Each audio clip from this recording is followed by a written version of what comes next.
Good afternoon. Welcome back to the Veranda. As you know, my reasons for doing this is so the constituents can get a personal look at the candidate. This is not a debate. This is not a forum. This is not a meet and greet. This is not, this is just us on the veranda, one-on-one, finding out about the candidate. Today, my guest is mayoral candidate for the city of Memphis, McKissack.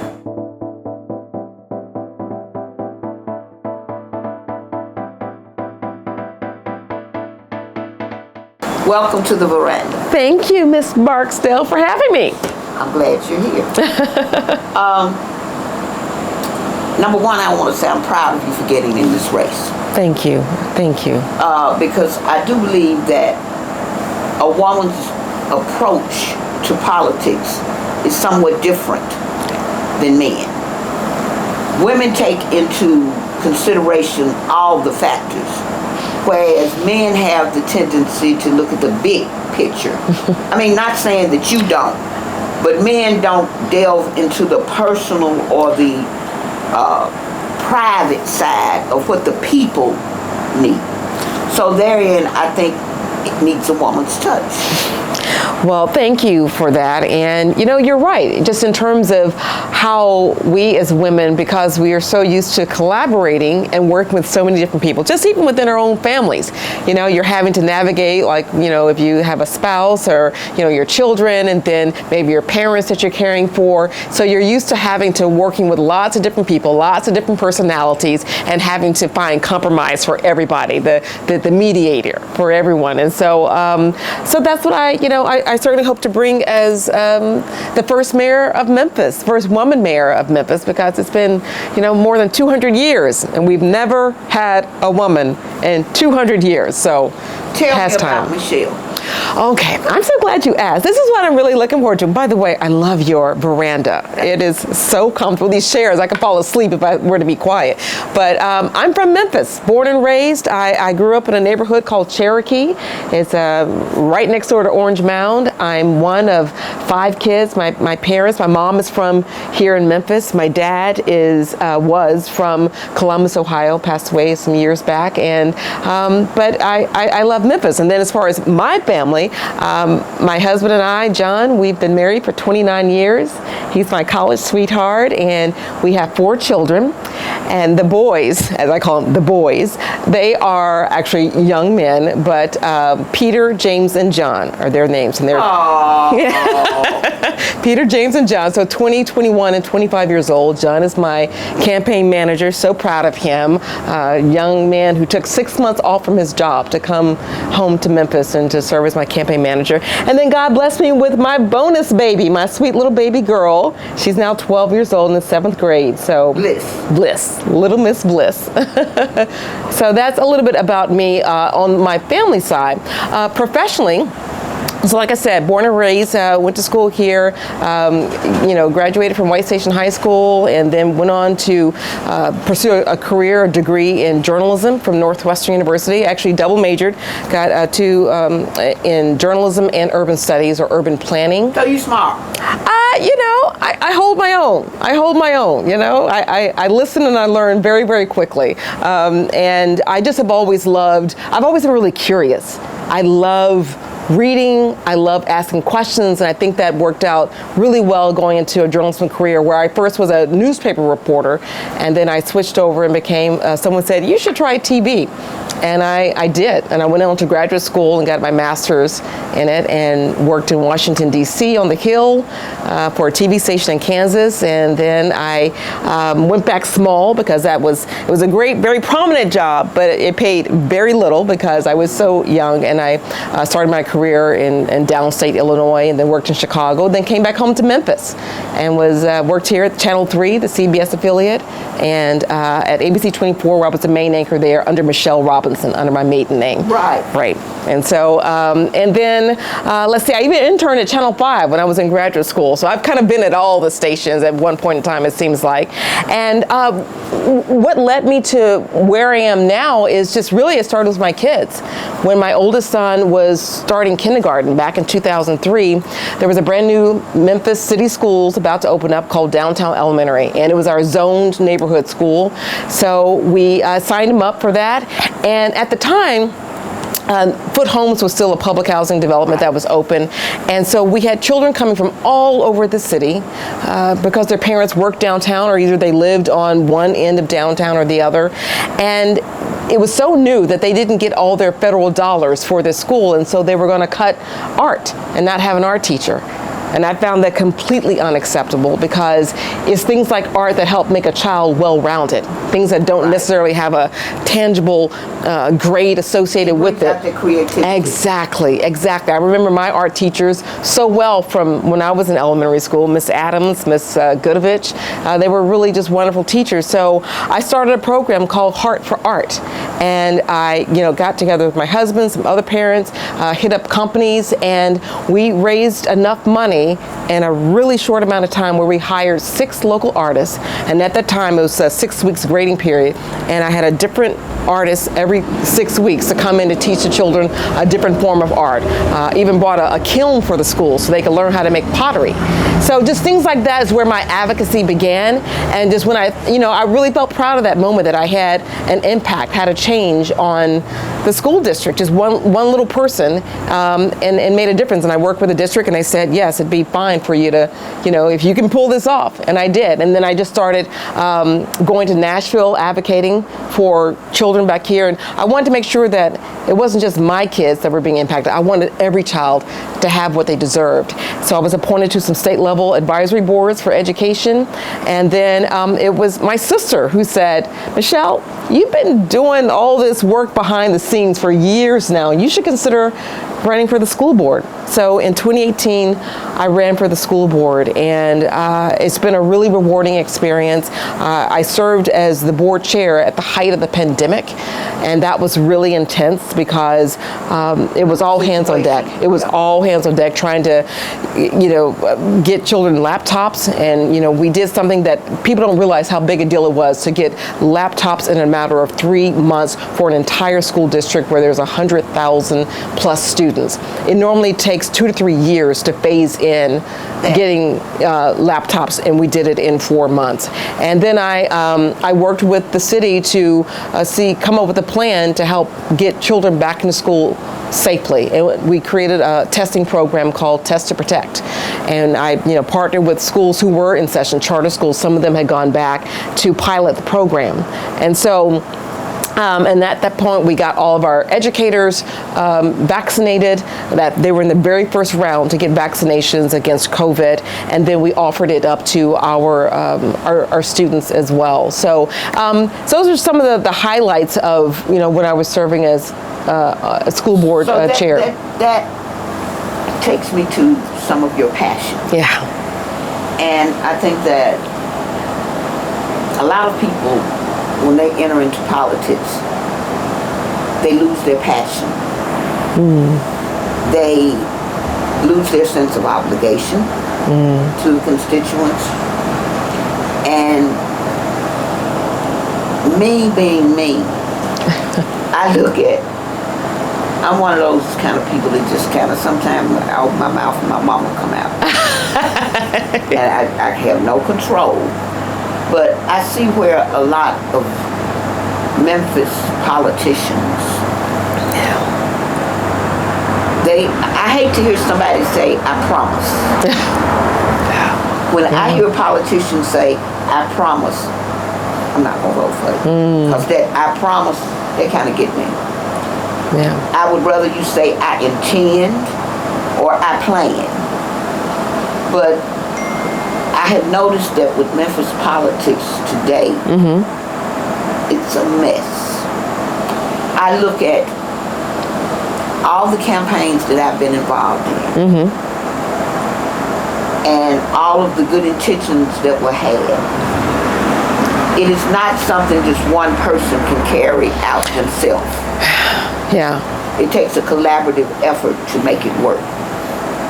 So with that being said, and with politics in Memphis the way they are, what is the one thing that you see is the problem with Memphis politics now? Well, One thing. I know you got a list, but I want one thing. I think you said it. The word is collaboration. And that's what I noticed when I was board chair and I was trying to work during the height of the pandemic to get kids back into school safely, is that we were operating so much in silos. We had the city government, which was not really talking to the school district, and then there's not a whole lot of talking going on between the city and the county, and so I think just we are operating too much. I say the phrase silos because it's just we're here and there. So that's why I came up with my plan called Whole City Memphis for two reasons. Because Memphis is a little broken right now. A lot broken. Yeah. You're being nice. I can say it's broken, y'all. And I'm trying to make it whole again. So there was lots of when I was thinking about it, bringing us back together to make us whole, but also bringing us together in terms of the nonprofit sector, the public and private sector, the philanthropic community, the community advocates, people who are at the grassroots level, that we need to stop operating in just our own sections, because people are doing great work, but they need support. Nonprofits need support, and to be able to tell the left hand what the right hand is doing, so to speak. So that, you nailed it when you said just collaboration. And so I spent a lot of time, talking to local experts, national experts, doing research, looking at what can we do as a city to move us forward, not just be a better Memphis, to truly be what I like to call the capital of the South. I think, we have to start believing and dreaming and thinking and acting bigger, and not just saying, well, this is, I heard one of my fellow candidates say that, well, Birmingham, well, they were doing that, but, we can't do that. I'm like, we're Memphis. I'm like, do Memphis. Exactly, and we can do so much. There's so many resources here, but we do need to come together. And I would love for people just to learn more through my website, michelleformemphis.com. I go into great detail because we did a lot of work, my team and I, in doing research on that. But it's just when you come together, you can have a greater impact. Let me ask you this. Right now, Memphis is in a situation that is totally, I'm trying to find the right nice word. It's not a nice word, but people are afraid to go out at night. People are afraid to go to the store. Yeah. Elderly people are afraid to go to the bank. Yeah. You have elements that can remedy that, such as the police department, the sheriff's department, and all that. What would be your fix-all for that? Well, it's a part of my Whole City Memphis plan called Whole City Safety Plan, and I refer to it as the 3 Ps. As you mentioned, partnering with police, providing justice, and preventing crime. So partnering with police, that entails increasing the number of officers. For the city the size that we are actually not up to the number that we need. We need 300 to 400 more officers, but not just police beat officers, but detectives. The FBI, according to its latest stats, saying only 4 to 5 crimes here are not solved in Memphis. That's a lot. And with inserting that, the majority of our crimes are by teenagers. Well, no, people think they're by teenagers. Teenagers are having their part, but actually more crimes are committed by people who are 28 years and older. 28 to 40. And so, but no, that's the general thought. In teens, there's definitely a problem. We have some youth violence problems, which we'll come back to this, but I want to, finish that about preventing crime, also with providing justice, working on bail reform, where serious violent gun offenders who are repeat offenders who've had gun violence, that they're not just on a revolving door posting bail and getting out. And so, and then the last part you said in terms of how do we go about tackling this is in preventing crime is also investing in youth. Investing in youth is also investing in crime prevention. Because, what I've been going around, I've literally gone to so many neighborhoods all around Memphis, and they're telling me the same thing. The kids don't have anything to do. And you think about when, we were growing up, certainly when I was a kid, Liberty Land, amusement park, Adventure River was a water park. Like, we don't even have anything like that now.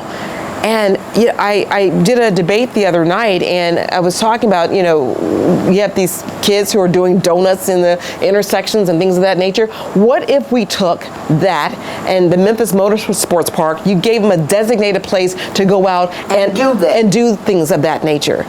So it's just, we've got to do more. The city of Memphis has got to get back to the business of caring about its young people. And here's an example of something where, a city-affiliated entity, the Memphis Zoo, the 1 week out of the year where they do not offer free access to the zoo is the week when Memphis Shelby County school students are on spring break because of an incident that happened, 5 years ago? 5 years ago, I think. That's ridiculous. A policy that excludes people is a bad policy. You think about the national parks. Millions of people visit national parks every year. They manage to control crowds. You can set up a registration system where there's only so many people coming visiting the zoo at certain times. That's what we did during the pandemic.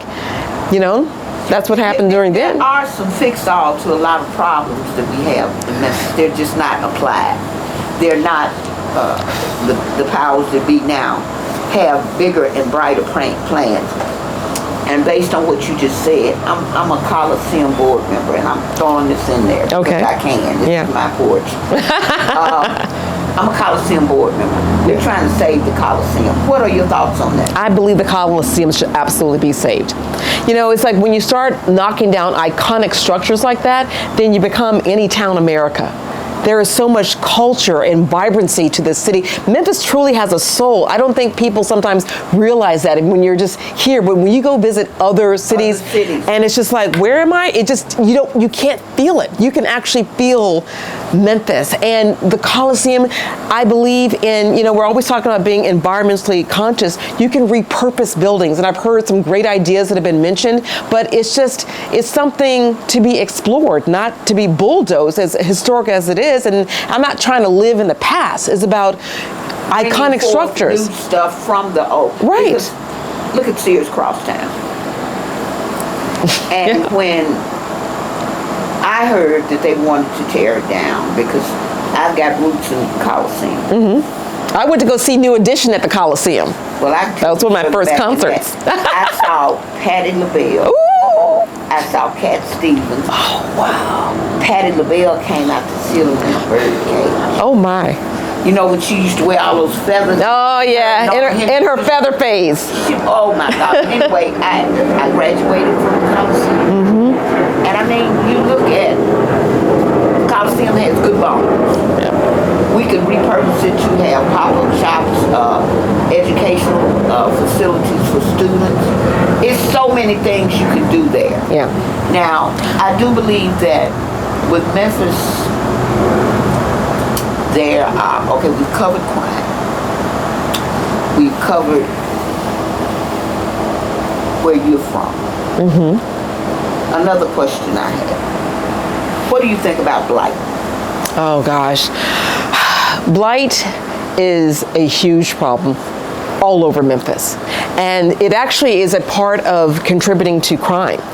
When areas are not taken care of and attended to, that invites an element. Then it kind of just grows. It's kind of like in your house when you put something down and you put something down and it just starts to pile on. Well, that goes the same for blight in our community. It may start off with just putting limbs on the curb. And the thing about it is, the homeowners, they're doing their job of putting, debris, the cut limbs on the curb, but then they stay out there for weeks, sometimes months before they're picked up.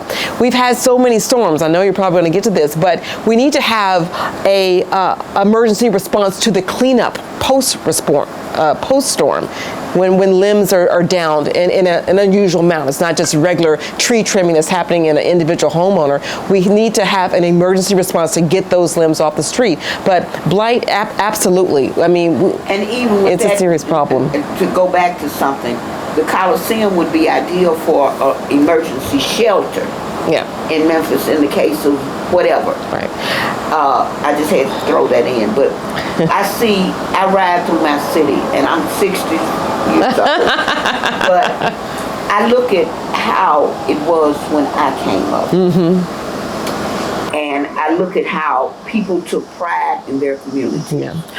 And there was not crime because people took pride in what they had. You had big mamas that sit on the porch just like me, and if you did something wrong, you get a whooping from big mama, the lady down the street that saw you, then they take you home to your mom and get another whooping. But there are not enough big mamas, and what I mean by that, there's not that mentality anymore. The mentality of we're responsible for our own. Yeah. And that causes a lot of our problems in Memphis. It's it's a lot of things. Society has shifted a lot. Just even with the exposure of the internet, just the world is so much bigger. You see so much more, and so it's like a little bit of that quaintness where everyone kind of knew their neighbors. That's disappearing a little bit. You might know more about what's happening on the other side of the world than what's happening just a few doors down the street for you. So that is something that, coming together as a community.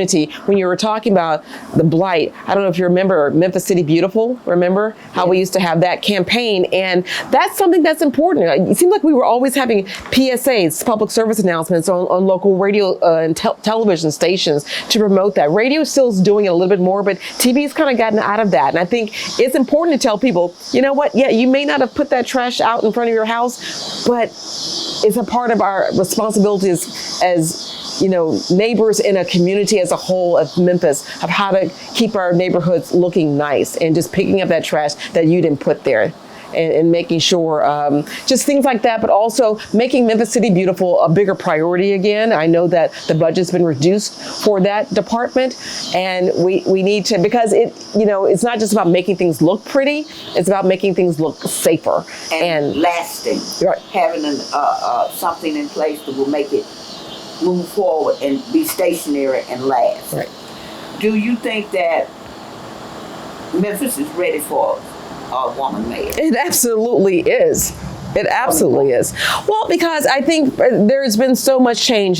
Just, when the country first elected Barack Obama as president of the United States in 2008, that broke down a big barrier right there. Kamala Harris, now the first woman of color with African descent in her as well, as vice president of the United States. You see mayors all across and all around us. New Orleans, St. Louis, new African-American woman mayor up in Philadelphia.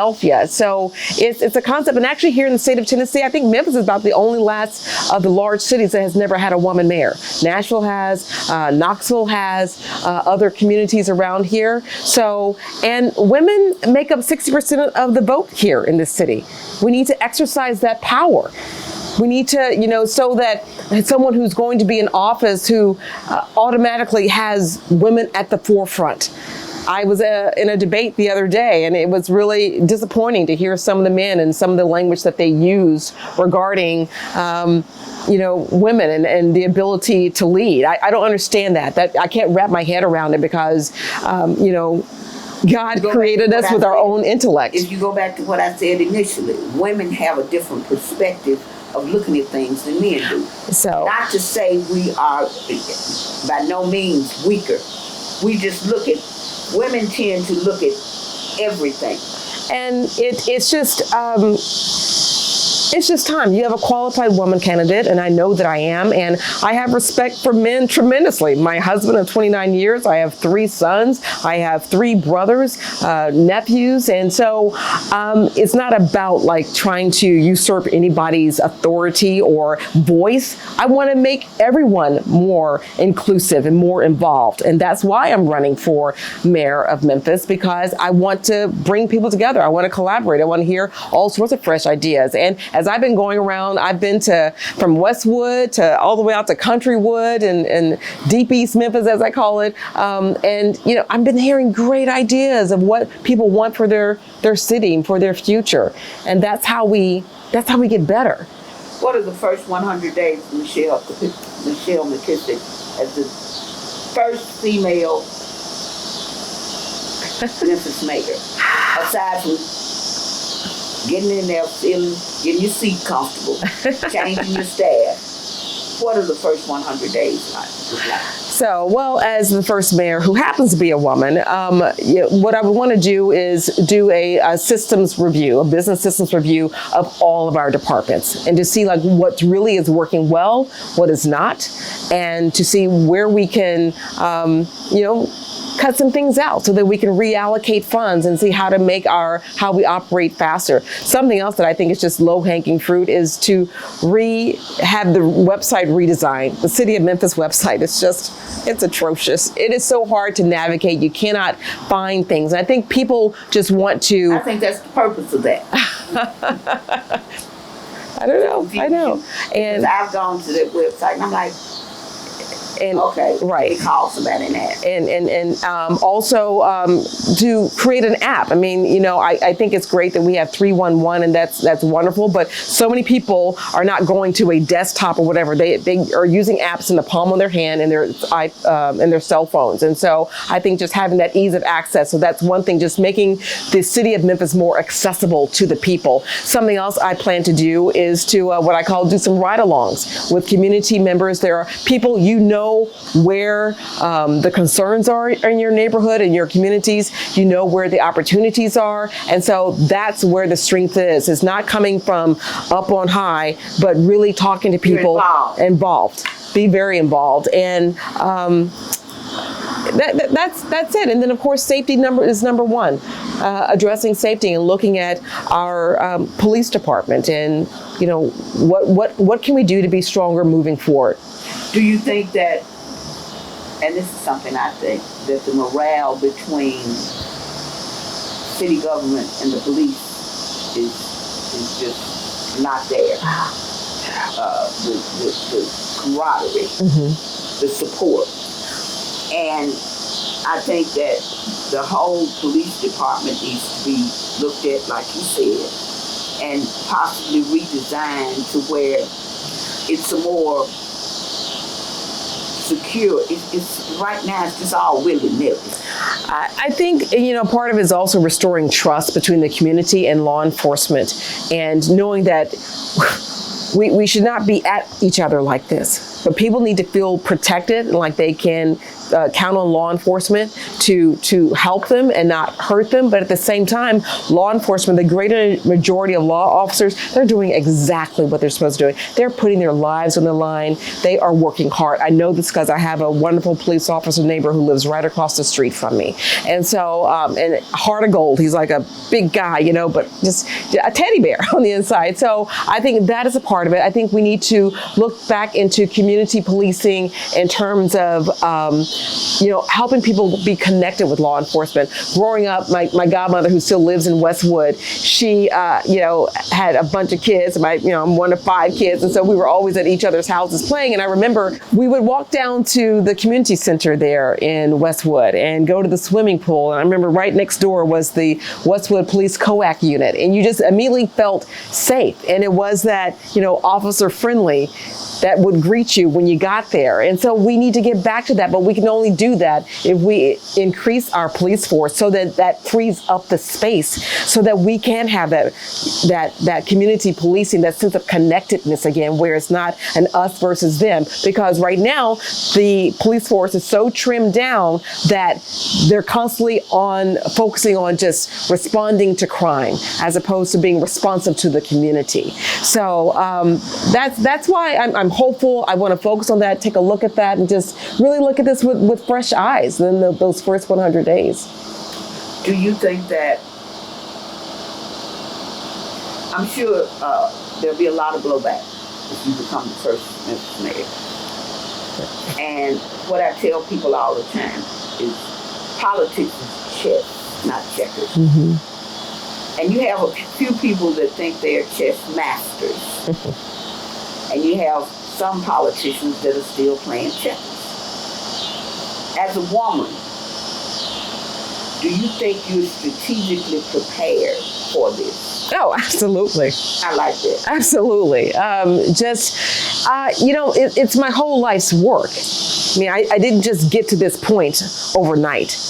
I am a veteran journalist. I have interviewed heads of state, Nelson Mandela. I have, so all of these life experiences, and then also just growing up in Memphis. Folks don't know, I've been riding the city bus since I was 9 years old. Growing up, we either had one car or no car from the time until I went off to college almost, my senior year in high school. And so I know what it's like to stand on a street corner at 5 o'clock in the morning in the dark and wait for that bus to try to get to school on time by 7:15. Or sometimes when that bus passes you by. And so then you have to walk to catch the other bus. So those sorts of experiences have helped shaped me. And I've been in every corner of this community. I've talked to all sorts of people from every walk of life. So that is what's inside of me. That is what is driving me to know that how can we make sure that we are serving all of Memphis and not just being the mayor of downtown Memphis or the East Memphis Poplar Avenue corridor. People are telling me when I go out and I talk to folks in Frazier and in Raleigh, North, South Memphis, even Southeast Memphis, they're saying, what about us? They're feeling forgotten. Exactly. What do you think about our homeless situation? I see, and a lot of that is related to blight. Now, this is just me in my crazy way of thinking. If I could, or if there was a situation where a lot of these blighted properties could take homeless people, homeless families, and put them in some type of facility or something that would teach them home ownership, banking, different, to get them back into the mainstream. Right. And some of these blighted properties could be given to them. I think that that's actually a part of one of my plans, my whole city plan talking about affordable housing and redevelopment is that some of these vacant properties to turn them over to CDCs, which are doing so much great work but need more support. So, and community CDCs. And like in Frazier, there's a lot of really great things happening there that, people may not realize. So, without question. And then homelessness, it's not just people living on the streets. Homelessness is kind of hiding in the shadows. Yeah, and people living with family. Oh yeah. Well, no, I lived it. I had, a cousin of mine who, her mother was going through some tough times. This was some years back, and she lived with me for well over a year so that she could have a stable environment to stay in the same school. Because how many times are kids transferring schools 3 and 4 times in one school year because they're having to go where the housing is. That is very disruptive. Then you wonder why they're falling behind academically. So I lived that, where I took in my cousin for a year, and we drove her to school right along with her own kids. We sent her on her choir trips. What family's supposed to do. But it's like then but I think what the city of Memphis needs to do, like talking about homelessness, it's crazy that there are only so many shelters for women with their young children, and they have a male child that's older than 4 years old. They can't stay there. There's only I was visiting the Hospitality Hub, which is one of the few facilities that offers housing for families. Mm-hmm. I just saw that. Nothing about it. I think that is awesome. That's something y'all need to check out. Yeah, it is. It's a pretty amazing. And think about just access to, I was really impressed with their mail room. That is the number one thing, to have a permanent address. You can't do anything without a permanent address. And they've taken people who've been out on the streets for a long time, and within months stabilize them to get them in an environment where they're connected to other resources in the community, where they can start to live in a hopeful life. Yeah. So, my next question. Memphis like gas noir. You knew it was coming. Yep. I think it's a mess. If you look over here, you see these trees.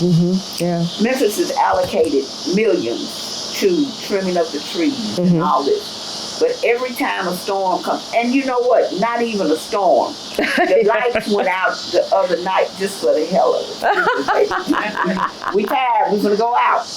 No storm, no snow, nothing. Lights just went out. Yeah. I think that's one of the biggest problems that it is. And I know in Orange Mountain they go out every time, and now they're getting ready to redo. They're gonna work in Orange Mountain. Now let me say this. I know it's Orange Mountain being one of the first African American communities. I do believe, this is just in my way of thinking, that at that time, because that was an African American community that was standing on their own, when they went in and did the power and all that, I think it's just me. I think it was done in poor quality. That's just me thinking. Well, I think it's just, that was the era in which it was. Technology has come a long way, but we really need to, this is serious. So I'm glad you brought this up, because I'm wanting to talk about MLGW and where we stand right now. This is not just something that needs to be fixed. This is critical and it's urgent. This is something that's life or death. This is for people who are on CPAP machines. This is for people who have at-home dialysis. This is, not something that's like, oh, well, the power went out and everyone gets frustrated and whatever. No, we need to have the same level of urgency. Just like when the state and the federal government zoomed in when the new bridge, Hernando de Soto Bridge, when it got the crack in it. They went crazy. And they fixed it in a matter of 4 months. And it needed to be fixed. It needed to be fixed. With that level of urgency. This is where we stand right now with our Memphis Light, Gas, and Water. This is urgency. And we've already invested. We approved, the citizens of Memphis, a rate hike for MLGW improvements. And we know that, COVID had an impact on that. They're 2 years behind. But at some point, we got to stop blaming stuff on COVID. We just need to move forward now. That happened. We need to move forward. So what's the plan for now to help us get us back on track and to communicate that to the public, to the community, what is going on here? But it's also, I believe MLGW needs way more oversight, because I know for a fact there's articles, you can look it up, where MLGW has turned down grants from the state, from the Tennessee Department of Environment that they could have applied for. And they turned them down. And they turned them down. Who turns down money? I don't. So, it's just, we really have to take a look at all of that, but we need to have a hyper level of urgency about getting our power grid fixed. Memphis is not, in my opinion, prioritized. Yeah. Now, I look at this, and then I'm going to turn you over to the camera. Okay. This Beale Street situation. What do you think about that?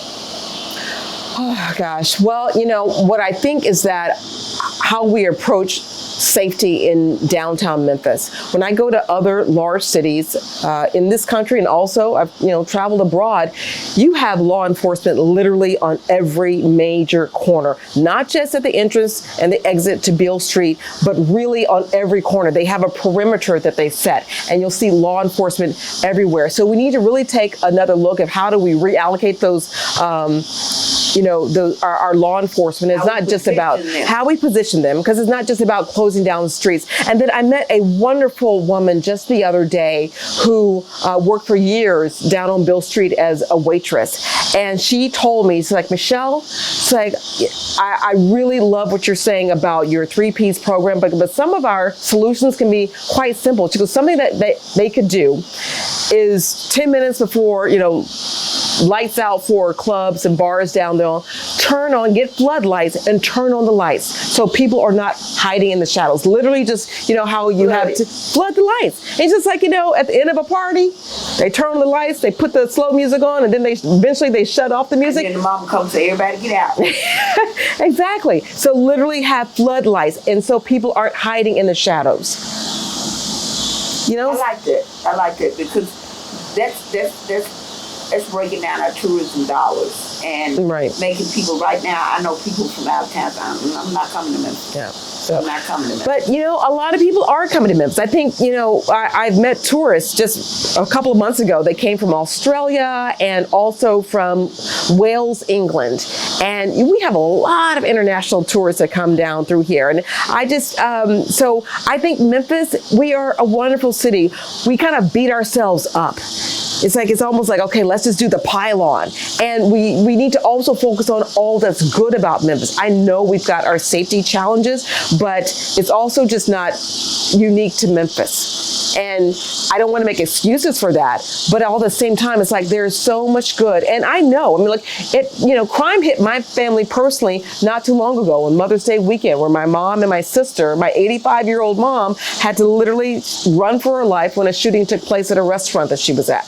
Leave her purse behind, her cell phone behind, she just ran. So I get it firsthand, that just happened just a few months back. So, but I still love this city. This is amazing. And the greater majority of folks in this city are doing exactly what they should be doing. They just want to live their lives and have time with their families. And so we've got to make sure that we are cracking down on those who are the repeat offenders, who are wreaking havoc, because it's a relatively small percentage. And know that that won't be accepted. And how can we work together from our DA's office to having our bail bond reform, all of those sorts of things. We can't continue to do what we've been doing and expect different results. Well, you know what? I've enjoyed this. I have too. I have. Now what I want you to do is look in that camera. Okay. I want you to talk to the people. All right. Because they're listening. Okay. Well, first of all, thank you. Thank you for letting me have this conversation on the veranda. It has been, just hearing the cicadas and sitting out here, a cool breeze from the fan. I've so enjoyed this. I've enjoyed my time with you. I hope you've learned more about me as a person, and just to know that I care about you. I care about this city. I want to bring fun also back to our young people. I think there should be much more collaboration between the city of Memphis and our school district, which houses, most of our students, 110,000 plus. Stop looking at our kids as the problem, as the enemy. Invest into them and help foster what we want to see from them in the future, which is healthy, successful adults. So I invite you to go to my website. It's michellememphis.com. michellememphis.com, and read more about my whole city Memphis plan, where I touch upon everything from education to safety to the arts to our beautiful community and how we can make it even prettier. So all those sorts of things. And I'm asking you to vote for me, Michelle McKissack, as your next mayor of Memphis. It's time for a change, Memphis. It's time to break out the status quo. It's time for looking to the same types of people who have been leading our city. It's time to vote Michelle McKissack into office. Thank you. With that being said, as I say at the end of each of my conversations on the veranda, there are three types of voters. There are those that are knowledgeable. They know who they're voting for. There are those who just say, well, okay, I'm going to vote. And they really have no inkling of who they're going to vote for. Then there are those that the poll worker entices you to vote for. So shout out to my poll workers. But look at these conversations I'm having. Delve into the lives of these candidates. Find out who you're voting for and make the best choice. Stay tuned for the next conversation on the veranda.